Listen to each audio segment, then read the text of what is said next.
Generally, when looking at a horror movie monster, you sort of know what to expect. In terms of powers, abilities, motivations and such, there's usually a similar formula applied to every example of a certain creature. You know, werewolves and vampires, demons, they're always essentially going to act the same. So it's pretty exciting then when we come across something that is just totally different, whether that's a fresh take on a classic character or something new altogether. So I'm Amy from What Culture, and here are 8 shocking horror movie monsters with surprising powers.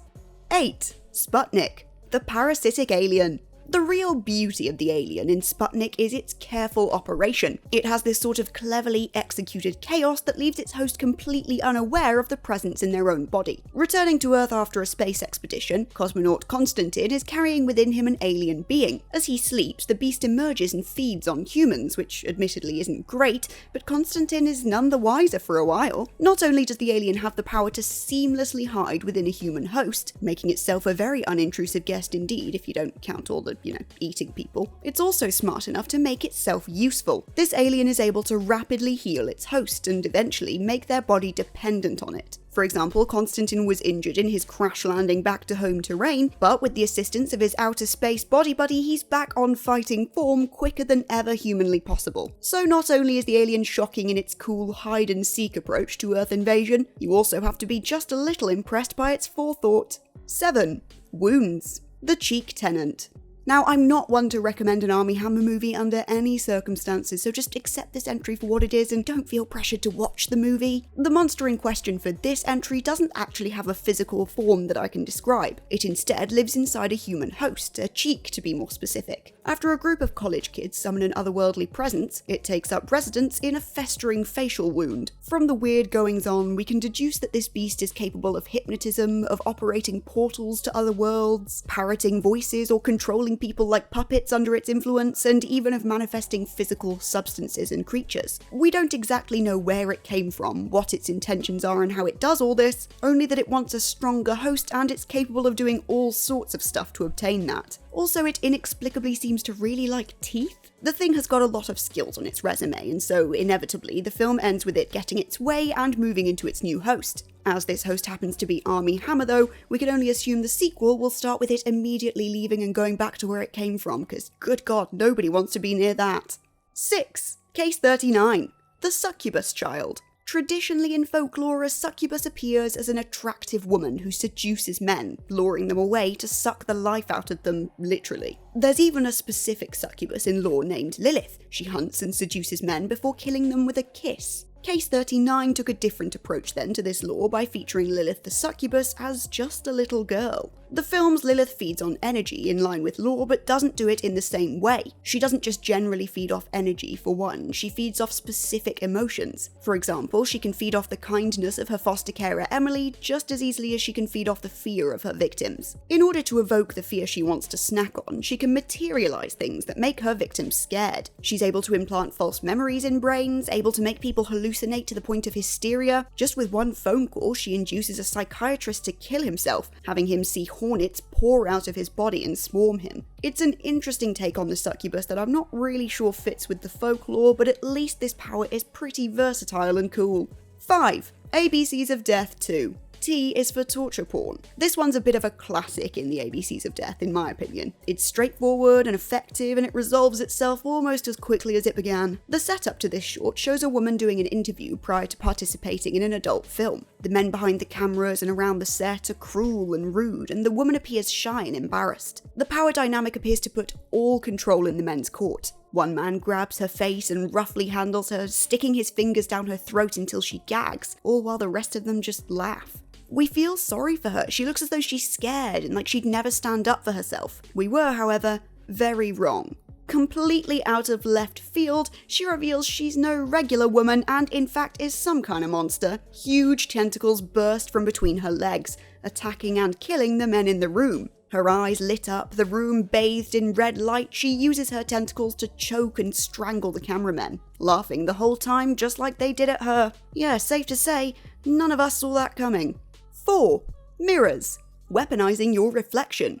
When mirrors first came out, I was absolutely horrified with the concept of it, and ever since the rippy jaw scene, you know the one, I've never been able to look at a mirror without a hint of suspicion ever again. See, in the film, the mirrors themselves aren't the monsters. Rather, they're the thing that contains a vicious demon. The demon is able to attack those who look in the mirror, embodying their reflection and self-inflicting injuries that in turn appear on the looker's own body. It's quite a cool and unique idea that certainly shocked audiences. You know, it's not a power that you would usually expect from a demon, it's far too niche. That may be why in the sequel they moved away from demons and into a more classic vengeful spirit model, this time having a murder victim in the mirror realm who enacts revenge on those who let her get dead in the first place. The things people suffer from their reflection in the Mirrors films range from slit throats to eating glass shards to full-on decapitation. There's something uniquely horrid about not being able to control your own reflection. You know, seeing yourself move but knowing you're not doing it is really uncanny. The films definitely aren't cinema at its finest, but come on, you have to admit it's a cool idea. 3. The Seed. Little guy, big powers. I've shoehorned this fella into 1 or 2 lists already just because I enjoy him so much, and you have to admit he fits into this list really well. The Seed sees 3 friends come into contact with an alien life form in the wake of a meteor shower. They find him charred and weakened, curled up on the lawn after dropping from the sky. Thinking he's just a weird, wounded animal, one girl brings him inside and feeds him, and this is when he unleashes the extent of his powers. He's not only able to hypnotize people to his will, but he's also able to expand his tiny body into a mass of red, fleshy tissue which absorbs people within it. At his will, he can induce hallucinations, confusion, compliance, and all manner of madness. Further to his mental manipulation, he also infects people with some kind of illness that causes them to vomit and leak black liquid and bloat painfully, as if they're gonna burst. You would never expect it from looking at him, but he's actually quite the fiend. 2.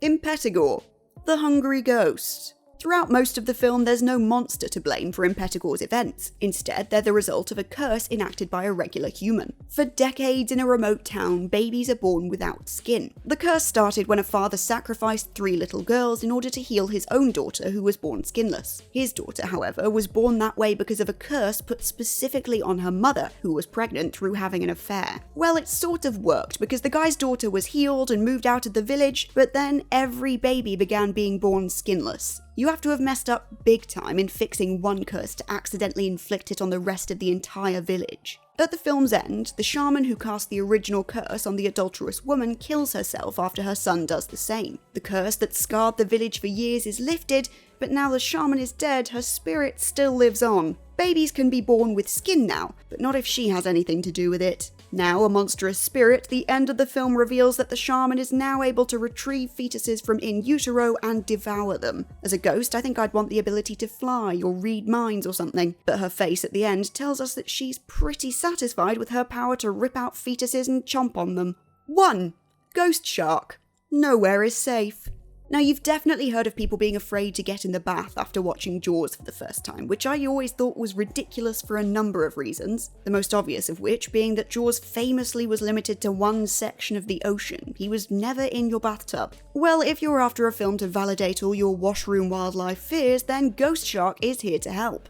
If you thought sharks were scary enough spread amongst millions of square meters of water in the ocean, then they're even worse when they can be summoned to even a mere puddle in your front yard. The central monster in Ghost Shark is, you guessed it, a ghost shark. After being tortured and killed by a sadistic fisherman and his daughter, the shark's immortal soul is resurrected and gifted the ability of materializing near any body of water, no matter how small. It pops up from a swimming pool, a water pipe, even a cup of water. At its core, this supernatural ability is more funny than it is scary, but that shouldn't detract from the experience. Having a shark materialize from 500 mils of water you left in a cup on the counter is stupid, but it's funny and unexpected nonetheless, so you know, it deserves our applause. And on that note, we've reached the end of this list of 8 shocking horror movie monsters with surprising powers. I know there'll be plenty more out there that I'm sure you know and would love to have included on this list, so let me know what they are in the comments down below. And in the meantime, remember to check out whatculture.com for more lists and articles like this every single day. As always, I've been Amy from What Culture, and I'll catch you next time.